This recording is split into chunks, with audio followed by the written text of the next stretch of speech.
એજ્યુકેશનમાંથી પૂનમ સોરઠિયા. તમારા સેકન્ડ ગ્રેડમાં ગુજરાતી લેવાની છે. અત્યારે ઓનલાઈન લેક્ચર સ્ટાર્ટ કર્યા છે જેથી કરીને તમે આગળ સ્ટડી કરી શકો. કેમ કે કોરોનાના કારણે તમે ઘરે છો, સેફ છો, સુરક્ષિત છો, બહાર આવી નથી શકાય, શાળાએ નથી આવી શકાય, બરાબર? તો તમારે ગ્રેડ અપ કર્યું છે તો હવે તમારે તમારું એજ્યુકેશન પણ અપ કરવું પડશે. એટલે કે તમારે વધારે વિષયો વિશે જાણકારી મેળવવી હશે, નોલેજ લેવું હશે. તો એના માટે અમે અહીંની ઓનલાઈન લેક્ચર સ્ટાર્ટ કર્યા છે. હવે અહીં વર્ગમાં કોઈ જ નથી એટલે હું મારો માસ્ક છે એ રિમૂવ કરું છું જેથી કરીને તમને મારો અવાજ છે સરસથી સંભળાય. હા, તો હવે સેકન્ડ ગ્રેડમાં આવ્યા છે તો બહુ જ ખુશી હશે, તમને મજા આવી ગઈ હશે હે ને, કે તમે એક સ્ટાન્ડર્ડ અપ થઈ ગયા. કેટલી મજા આવે, બિગ થઈ ગયા હોય ને, વેકેશન હોય, અધરવાઇઝ એક્ઝામ હોય, તમે દીદીને કહેતા હોય કે દીદી હવે તો હું અપગ્રેડ મારું છે. અને ઘણા એવા બાળકો હોય ને દીદીને એમ પણ કહેતા હોય કે દીદી તમારા વગર મજા નહીં આવે હો, હે ને? અને ખબર છે પણ હવે અત્યારે તો છે તમારે આપણે કન્વર્ઝેશન છે એ ઓનલાઈન જ થવાનું છે, લાઈવ ક્લાસમાં તો નહીં જ થાય, બરાબર? તો એના માટે આપણે પણ એજ્યુકેશન તરફ આગળ વધવાનું છે. હવે તમારી પાસે આ ગુલાલની બુક હશે ગુજરાતીની સેકન્ડ ગ્રેડ, બરાબર? તો અહીં આગળ મારે શાળાએ જવું છે. ચેપ્ટર ફર્સ્ટ લર્ન કરવાનું છે આપણે. ચેપ્ટર ફર્સ્ટ સેકન્ડ ગ્રેડનું ગુજરાતીનું મારે શાળાએ જવું છે એનું કાવ્ય આપણે લર્ન કરવાનું છે, શીખવાનું છે. કાવ્ય છે આ. કાવ્ય એટલે કવિતા, ગાઈ શકાય એને કહેવાય કવિતા, કાવ્ય. અને કાવ્ય કોણે લખ્યું છે એવું બધું આગળ તમારે ઘણું આવશે. હવે તમે શાળાએ આવો છો, શા માટે શાળાએ આવવું જોઈએ? શા માટે? યસ, શાળાએ આવીએ ને તો અવનવી રમત ગમતો શીખવા મળે, નવા નવા દીદીઓ ને સાથે વાર્તાલાપ કરવા મળે. પછી એ લોકો અલગ અલગ સબ્જેક્ટ લર્ન કરાવતા હોય ને, બધા જ વિષયો અલગ અલગ. લાઈક હું છું તો તમારું ગુજરાતી લઈશ, પણ બીજા અધર મેમ છે, દીદી છે, એ અંગ્રેજી, ગણિત બધા અલગ અલગ ભણાવે. તો હવે શાળાએ આવો ને તો આટલા બધા વિષયો શીખવા મળે. ગણિતમાં શું હોય? ગણિતમાં યસ નંબર્સ, અંક હોય ને, અંક હોય પછી એ આવડે એટલે તમને કાઉન્ટિંગ આવડે એટલે તમારે સમ દાખલાઓ કરવાના થાય. આ બધું જ છે ગણિતમાં. હવે જો તમને નંબર્સ આવડે જ નહીં, અંકો તમને આવડે જ નહીં તો કેટલી મુશ્કેલીઓ પડે ખબર છે? જો અંક આવડે ને, અંક શા માટે શીખવા, ગણિતનું નોલેજ શા માટે લેવું, એ બધું જ આપણને શાળામાં શીખવવામાં આવે છે. તો અંક છે ને આપણને આવડે ને તો આપણે મમ્મા છે એ આપણને બારે નજીકમાં કે શોપ હોય ત્યાં કંઈક નાની એવી વસ્તુ 5 રૂપીસની 10 રૂપીસની એટલે 5 કે 10 રૂપિયાની કંઈક વસ્તુ લેવા મોકલે. છાશ છે, બિસ્કિટ છે, એ કંઈક નાની વસ્તુ લેવા મોકલે. પણ તમને પૈસા થોડાક વધારે પાવો, પણ જો તમને અંકનું જ્ઞાન જ ન હોય તો તમને કેમ ખબર પડે કે દુકાનદાર પાસે આપણે જઈએ તો આપણે કેટલી રૂપિયાની વસ્તુ લેવાની છે અને એ આપણને કેટલા પાછા આપશે? જો તમને ખબર ન હોય તો એ લોકો તમને ચીટ કરે, તમને છેતરી જાય. પણ જો તમને ખબર હોય તો તમે શું કહી શકો? મારે હજી મારા આટલા પૈસા લેવાના છે, મને આપો. એટલે એ સ્માર્ટ વર્ક કરવું પડે. એના માટે શું કરવું જોઈએ? ગણિત શીખવું જોઈએ. ગણિત ક્યાં શીખવા મળે? શાળા. ક્યાં શીખવા મળે? શાળામાં. તો અહીં આપણું જે ચેપ્ટરનું નામ છે ને એ મેન્શન થાય છે કે મારે શાળાએ જવું છે. તો શાળાએ શા માટે જવું જોઈએ એ બધું જ હું તમને અહીં શીખવીશ.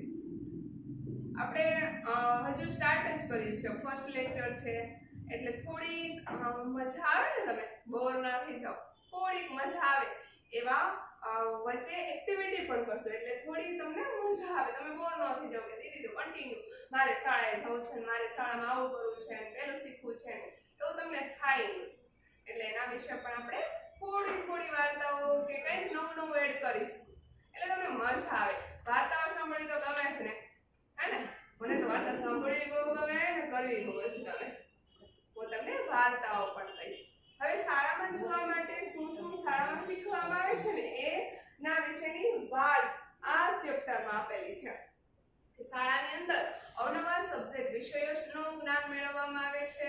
શાળાની અંદર સંસ્કારો, સદગુણો, શાળા વિચાર એવું બધું શીખવામાં આવે છે. કેવી રીતે બોલવું, કેમ ચાલવું.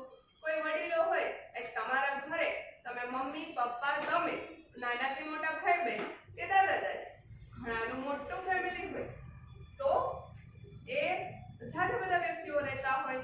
ઘણાનું નાનું ફેમિલી હોય તો 4 થી 5 વ્યક્તિ રહેતા હોય, અને ઘણાનું સાવ સ્મોલ ફેમિલી એટલે મમ્મી, પપ્પા અને તમે, અધરવાઇઝ નાનું કોઈ ફેમિલી એટલે 3 અથવા 4 વ્યક્તિ રહેતા હોય.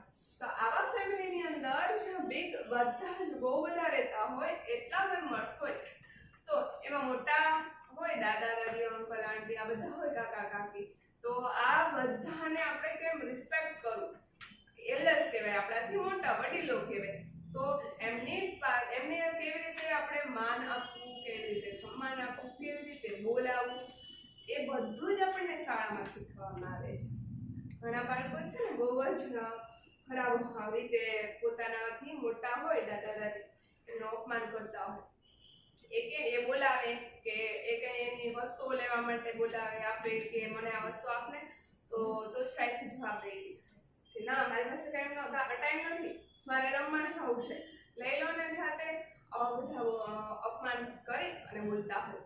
તો એવું તમે ના કરતા, એ ખરાબ કહેવાય, એ બેડ હેબિટ કહેવાય, ખરાબ લક્ષણો કહેવાય. તો એવું ના કરવું જોઈએ. હવે જ્યારે આ દાદા દાદી છે એનાથી આપણે કંઈક અપમાનજનક વાતો થઈ ગઈ હોય ને તો તમારે એમની માફી માંગી લેવી જોઈએ, સોરી કહી દેવું જોઈએ. આવું કરવાથી એમને પણ ખુશી થાય કે જો મારો પુત્ર છે અથવા પુત્રી છે એને કેટલું માન છે મારા માટે. આપણાથી મોટા હોય એમનું અપમાન ના કરવું જોઈએ. એ પણ આપણને શાળામાં શીખવવામાં આવે છે. હવે શાળાની અંદર બીજા બધા રમત ગમતો પણ આવે ને, પછી સ્પોર્ટના ટીચર હોય, દીદી કે સર સ્પોર્ટ માટેના, તો એના માટે પણ અલગ વિષય હોય, તો એ પણ તમને શીખવવામાં આવે શાળામાં. હા, તમે ઘરે તો રમતા જ હોય ગેમ્સ, શેરીઓમાં બહાર જઈને પણ રમતા હોય. ગેમ છે ને એ ઇન્ડોર ગેમ અને આઉટડોર ગેમ, એટલે કે ઘરની અંદર રમી શકાય અને ઘરની બહાર રમી શકાય એવી પણ ગેમ્સ હોય. તો એ બધી ગેમ્સ પણ આપણે શાળામાં પણ શીખવવામાં આવે છે. લાઈક ક્લાસની અંદર આપણે કંઈક રમવું હોય વર્ગની અંદર, તો કેવી રમતો આવે? Book balance. હવે પકડામ પકડી રમવું હોય તો ક્લાસ વર્ગની અંદર તમે રમી શકો નહીં, બુક બેલેન્સ રમી શકો. બુક બેલેન્સ એટલે બુક હોય રાખવાની, પછી વોક કરવાનું, પછી રિટર્ન આવવાનું, પણ બુકને ટચ કરવાની નહીં. અને બુકને હું તમને ફોર એક્ઝામ્પલ એનો તમને આવડતું જ હશે, એક્ઝામ્પલ આપું કે આવી રીતે કર્યું હોય. હું તમને આ એક્ટિવિટી કરાવું છું, તમે કરજો એટલે તમને મજા આવે. કીધું ને કે આપણે ચેપ્ટર જ નથી લર્ન કરવું, વચ્ચે વચ્ચે કંઈક એવું કરીશું કે જેથી તમને મજા આવે. તો આ બુક બેલેન્સનું છે ને આ રીતે હોય કે હું અહીંયાથી જાઉં છું અને આમ વોક કરું છું, પણ પડી ના છે, હું જો અડતી નથી, બરાબર? આવી રીતે રાઉન્ડ મારું છું પણ પડી ના છે, પડી જાય ને તો આઉટ. જલ્દી રીતે આઉટ નથી. હા, આવું તમારે તમારા ઘરની અંદર કરવાનું. અને આ છે એક્ટિવિટી. તો આ બધી રમત છે, આ ક્યાં થાય? ઘરની અંદર અને ક્લાસની અંદર. તો આ થાય ઇન્ડોર ગેમ. હવે છે આઉટડોર ગેમ. આઉટડોર ગેમ એટલે જે મેદાનમાં, ગ્રાઉન્ડમાં, પ્લે એરિયા હોય ને, રમતગમતનું મેદાન હોય એમાં રમી શકાય ને, એ આઉટડોર ગેમ છે. તો એમાં તો બહુ બધી ગેમ્સ આવે. ખોખો આવે, લંગડી આવે, પકડમ પકડાઈ આવે, છુપમ છુપાઈ આવે, પછી બહુ જ બધી ગેમ્સ આવશે જે પ્લે એરિયામાં રમી શકાય. ફૂટબોલ આવે, ક્રિકેટ આવે, એ બધું જ રમી શકો તમે. આ બધી ગેમ્સ છે ને એ પણ તમે શાળામાં પણ રમાડવામાં આવે છે. પછી કોમ્પિટિશન હોય, ડ્રોઈંગ કોમ્પિટિશન હોય તો એ ક્યાં થાય? ક્લાસની અંદર. આ બધી કોમ્પિટિશન છે ને એ શું કામે રાખવામાં આવે છે શાળાની અંદર? એટલા માટે જેથી કરીને તમારી અંદર છે કંઈ પડ્યું હોય ને, બધાની અંદર કંઈક ને કંઈક હોય જ, પણ એ બધું બહાર છે ને ઘણા એવા સાઈ ફીલ કરતા હોય કે બહુ શરમાળ હોય કે પોતે ખીલી ના શકે, પોતે બોલી ના શકે, જાતે આવડતું હોય કરી શકે પણ આમ શરમાતા હોય એટલે એ કરી ના શકતા હોય, એવું પણ હોય હે ને?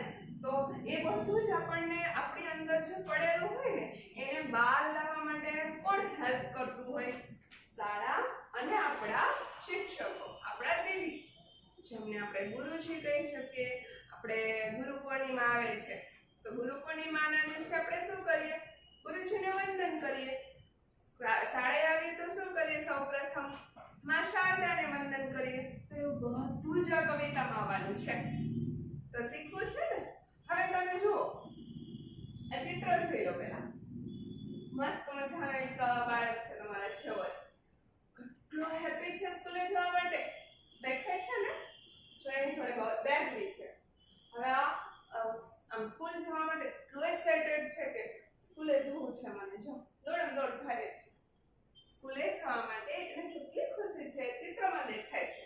તો આ બાળક છે એ આ કાવ્ય દ્વારા આપણને સમજાવે છે ને કહે છે કે આપણે શાળાએ જવું છે. શા માટે શાળાએ જવું જોઈએ? અને એને મમ્મીને કહે છે કે મમ્મી મારે શાળાએ જવું છે, મારે અવનવા સબ્જેક્ટ વિષયો હોય ને એનું બધાનું જ્ઞાન લેવા જવું છે, મારે ગુરુજીને વંદન કરવા છે, મારે માં શારદાને વંદન કરવા છે, મારે રમત રમવી છે, એ બધું જ આની અંદર આવશે. તો હવે આપણે સ્ટાર્ટ કરીએ. તમે ધ્યાનથી આ બધું સાંભળજો, જેથી કરીને આની અંદર છે કોઈ આ કવિતા આવેલી છે ને પેજ નંબર 10 ઉપર છે, જો દેખાય છે? આની અંદર એક શબ્દાર્થ પણ છે, એ પણ મેં એડ કર્યા છે. આ શબ્દાર્થ શા માટે લખ્યા છે ખબર છે? આ કાવ્ય છે ને એની અંદર આ શબ્દાર્થ આવશે જે તમારે શીખવાના છે ને યાદ રાખવાના છે. ઓકે, તો હવે આપણે સ્ટાર્ટ કરીએ. પોયમ કાવ્ય છે, એક એક લીટીઓ તમને સમજાવીશ. ફર્સ્ટ છે મમ્મી મારે શાળાએ જવું છે. મમ્મી મારે શાળાએ જવું છે, મારે ધોરણ 2 માં ભણવું છે. મમ્મી, આ બાળક છે ને એવું કહે છે, મમ્મી મારે શાળાએ જવું છે, મારે ધોરણ 2 માં ભણવું છે. હવે ગ્રેડ અપ થઈ ગયા ને તમે, તો મારે ધોરણ 2 માં ભણવું છે, મારે શાળાએ જવું છે. શાળા એટલે નિશાળ, સ્કૂલ. શાળા SCHOOL, સ્કૂલ. શાળા એટલે સ્કૂલ, નિશાળ. તમને સ્કૂલનો વર્ડ તો આવડે છે, રોજ રોજ બોલતા હોય સ્કૂલ, તો આ યાદ રાખવાનું છે. મેં કહ્યું ને કે આ કવિતા છે ને એની અંદર જે વર્ડ આવશે ને એમાંના આ શબ્દાર્થ છે. તો આની સાથે હું આ વર્ડ કહીશ તો તમને યાદ આવી જશે કે જો હા પેલો વર્ડ છે ને દીદીએ આ માટે કહ્યો હતો, આ યાદ રાખવાનું છે. માં શારદાને વંદન કરવા છે. શારદા એટલે યસ સરસ્વતી માં. શારદા એટલે સરસ્વતી માં, જ્ઞાનની દેવી, એમને કહેવાય શારદા. આપણે શાળામાં જઈએ ને એટલે સરસ્વતી માં હોય જ, તો સરસ્વતી માં છે ને એને જ્ઞાનની દેવી કહેવામાં આવે છે. તમે લોકો શાળાએ છો ને, નાના નાના બચ્ચા હોય તો સરસ્વતી માં છે ને એમને બ્લેસિંગ આપે, આશીર્વાદ આપે કે તમે આગળ આગળ ભણતા જ જાઓ, અવનવું શીખતા જ જાઓ, જ્ઞાન મેળવતા જાઓ. તો શારદા માને મારે વંદન કરવું છે, આવું બાળક કહે છે. પછી શું કહે છે? મારે સદગુણોને ખીલવવા છે. મારે સદગુણોને ખીલવવા છે. હવે સદગુણોને ખીલવવા હોય તો એના માટે પણ શાળાએ આવવું પડે. સદગુણ એટલે સારા ગુણો, સારા વિચાર. સારા ગુણોમાં મેં કહ્યું કે આપણાથી કોઈ મોટા હોય એમની હેલ્પ કરવી, એની સાથે ખરાબ વર્તન ન કરવું, એમનું કંઈ કામ કરી આપવું. ઘણીવાર તમે રસ્તાઓ ઉપર જતા હોય તો રસ્તાઓ ઉપર ઓલ્ડ એજ દાદા દાદી હોય તો એ લોકો ચાલવામાં, રોડ ક્રોસ કરવામાં એને તકલીફ હોય, કેમ કે એમને દેખાતું ના હોય ને, થોડું ઓછું દેખાતું હોય અને થોડું એનું બોડી પણ એટલું વીક થઈ ગયો હોય તો એને રોડ ક્રોસ કરવામાં તકલીફ પડતી હોય, મુશ્કેલી પડે ને, તો આપણે એને હેલ્પ કરવી જોઈએ. એના હાથ પકડી અને તો આ બધું ક્યાં આવે? સદગુણો. સદગુણો એટલે કે સારા ગુણોનો વિકાસ થવો. એ બધું આપણે અહીં શાળામાં શીખવા મળે છે. સાથે સારા સંસ્કારો મેળવવા છે. સાથે સારા સંસ્કારો મેળવવા છે. હવે સંસ્કાર શબ્દાર્થ જો તમે દેખે છે સંસ્કાર. યસ, લાસ્ટ વર્ડ છેલ્લો શબ્દાર્થ છે ને એ છે સંસ્કાર. એજ્યુકેશન. education. education એજ્યુકેશન એટલે સંસ્કાર. જ્યાં આ લાઈનમાં આવે છે સાથે સારા સંસ્કારો મેળવવા છે. સાથે એટલે સાથે ઇન્વોલ્વ કર્યો છે. એટલે કે મારે ખાલી અહીંયા એવું કીધું ને મારે સદગુણોનો ને ખીલવવા છે. તો સદગુણો તો સારા ગુણો તો મારે ખીલવવા છે. સાથે સાથે મારે સારા સંસ્કારો પણ મેળવવા છે. હવે સારા સંસ્કારો મેળવવા માટે, સારું એજ્યુકેશન મેળવવા માટે આપણે ક્યાં આવવું પડે? શાળાએ. અગેન હરેક વાર તમારે આ કાવ્યની અંદર શાળાએ શા માટે જવું, મારે શાળાએ જવું છે તો એમાં શું કરવા માટે, એ બધું જ આની અંદર આપણા ચેપ્ટરનો જે મેઇન ટોપિક છે મારે શાળાએ જવું છે એમાં આવશે. મમ્મી મારે શાળાએ જવું છે અને એડ કરવાનું છે. આ લાઈન આપી હોય ને ડટ ડટ ડટ એટલે એવું ન બોલવાનું મમ્મી મારે શાળાએ ડટ ડટ ડટ. મમ્મી મારે શાળાએ જવું છે અને એડ કરી દેવાનું. પછી મારે શાળાએ જવું છે, ગણિતના દાખલા ગણવા છે. આવ્યું ને? વિષયોમાં તમે જેમ અપગ્રેડ થયા ને, હવે કેશીમાં સેક્શનમાં હોય તો તમે કેટલા સબ્જેક્ટ લર્ન કર્યા હોય? અંગ્રેજી, ગુજરાતી ને ગણિત, એવા 2-3. પછી તમે જેમ અપગ્રેડ કરો ને એમ પર્યાવરણ આવે, એનાથી અપગ્રેડ કરો તો અંગ્રેજી આવે, ગ્રામર આવે, એનાથી અપ કરો તો ભૂગોળ આવે, ઇતિહાસ આવે. હવે તમને એમ થતું હશે ભૂગોળ, ઇતિહાસ, અંગ્રેજી, ગુજરાતી, હિન્દી ત્યાં સુધી તો ઠીક છે કે સમજાઈ ગયું કે સંભળાઈ ગયું, પણ આ ઇતિહાસ, ભૂગોળ આ તો સાવ નવું છે. આ શું હશે? હે ને? પણ એ તમે હજુ નાના છો, જ્યારે મોટા થશો ને ત્યારે એ પણ જેમ ગ્રેડ અપ કરશો ને એમ વિષયો તમારા ભણવામાં વધતા જશે. તો અહીં કહે છે કે ગણિતના દાખલા ગણવા છે. હવે ગણિતના દાખલા ગણવા માટે શું જોઈએ? ગણિતના નંબર્સ આવડવા જોઈએ. મેં કહ્યું હતું કે તમને ગણિતના નંબર આવડે ને તો તમને સમ આવડે, એટલે કે તમને એના દાખલા આવડે અને તમને ખબર પડે કાઉન્ટિંગ આવડે. અને તમે કાઉન્ટિંગ એટલે ગણવું. તમને અંક આવડે ને એટલે તમે ગણી શકો કે મમ્મીએ મને 10 રૂપિયા આપ્યા છે, 5 ને 5 10. કરો તો 10. ગુડ. હવે જો આ 10 છે, મમ્મીએ મને 10 રૂપિયા આપ્યા છે તો 10 રૂપિયામાંથી મારે 6 રૂપિયાની લોલીપોપ લેવાની છે. તો 6 રૂપિયા હવે તમે દુકાનદારને આપી દો તો કાઉન્ટ કરી આ 5 અને આ 6 આપ્યા. હવે એક લોલીપોપ મળી ગઈ તો હવે રિટર્ન આપણને પાછા કેટલા રૂપિયા મળવા જોઈએ? આ કેટલા છે? યસ, 4 રૂપિયા મળવા જોઈએ. હવે 4 રૂપિયા મેળવવા માટે આપણને શું આવડવું જોઈએ? યસ, આપણને નંબર્સ, અંક અને ગણતરી આવડવી જોઈએ. અને એ બધું અહીં ગણિતમાં, ગણિતના દાખલા ગણવામાં જરૂર પડે. તો ગણિતનો વિષય ભણો ને તો જ તમને આ બધું આવડે. તો એના માટે ક્યાં જવાનું?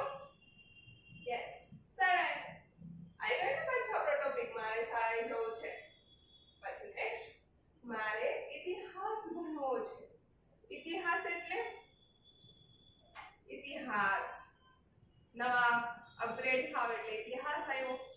ઇતિહાસ એટલે હિસ્ટ્રી. આમાં વર્ડ પણ આવશે. સર એક ગણિતનો આ વર્ડ રહી ગયો ને શબ્દ. ગણિત એટલે mathematics. METHEMATICS mathematics. METHEMATICS mathematics. Mathematics એટલે ગણિત. ગણિતના દાખલા ગણવા છે તો ગણિત ન આવડે અહીં આવી ગયો શબ્દ. પછી નેક્સ્ટ આવ્યું મારે ઇતિહાસ ભણવો છે તો ઇતિહાસ એટલે હિસ્ટ્રી. HISTORY history.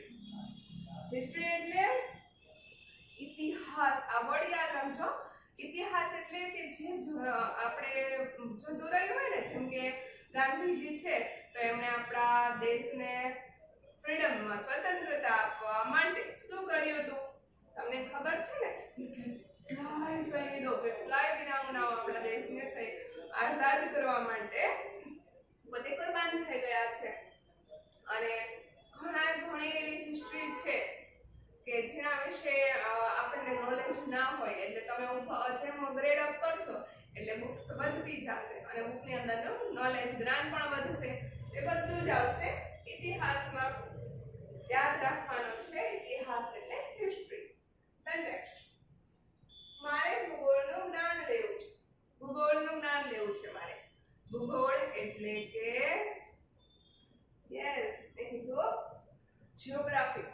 જીઓગ્રાફી એટલે GEOGRAPH જીઓગ્રાફી. જીઓગ્રાફી એટલે ભૂગોળ. ભૂગોળ એટલે કે ભૂતળની અંદર જે કાંઈ બી હોય, જમીનમાં જે હોય ને એનું મારે નોલેજ જ્ઞાન લેવું છે.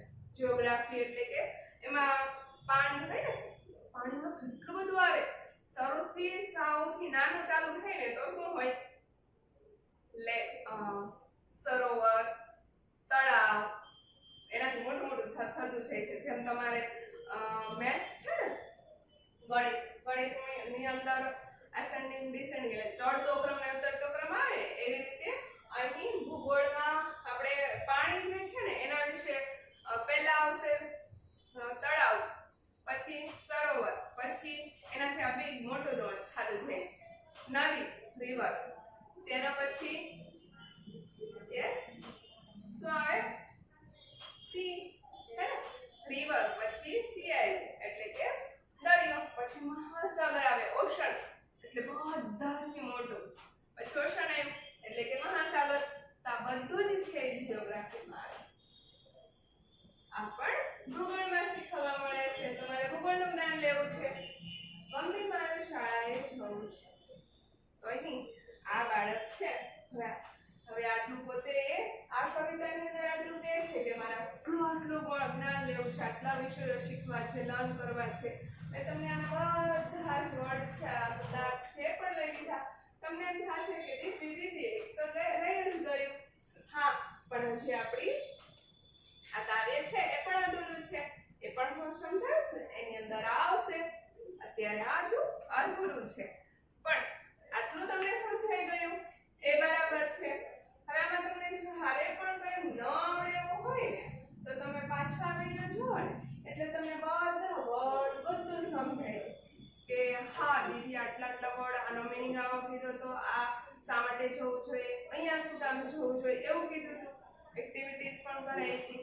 તો બધું જ યાદ રાખજો, જેથી કરીને આપણને જ્યારે પણ મેં કહ્યું એમ કે નવા આપણે વિષયો શીખવા છે, તમારે જ્ઞાન લેવું છે ને, તો જ્ઞાન લેવા માટે જ્ઞાન જે લીધું છે ને એ યાદ રાખવું પડે. જો ભૂલી જાઓ વારંવાર તો પછી તમને કેમ ખબર પડે કે દીદી ઇતિહાસ કીધું હતું તો ઇતિહાસ એટલે વળી શું? ગણિત તો યાદ રહી જાય કે ચલો ગણિત છે એટલે એમાં તો નંબર આવે ને તો આપણને આવડી જાય, ટેબલ્સ આવડી જાય, નંબર્સ આવડી જાય, બધું આવડી જાય ને.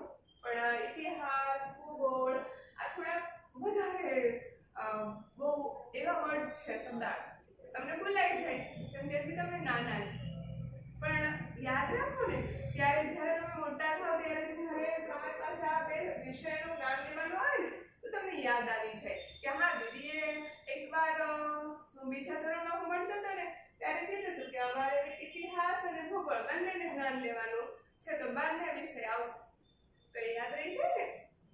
ઓકે, તો અહીંયા આપણે આ ચેપ્ટર ફર્સ્ટ છે મારે શાળાએ જવું છે એનો એક પાર્ટ પૂરો કરીએ છીએ. કઈ ના સમજાય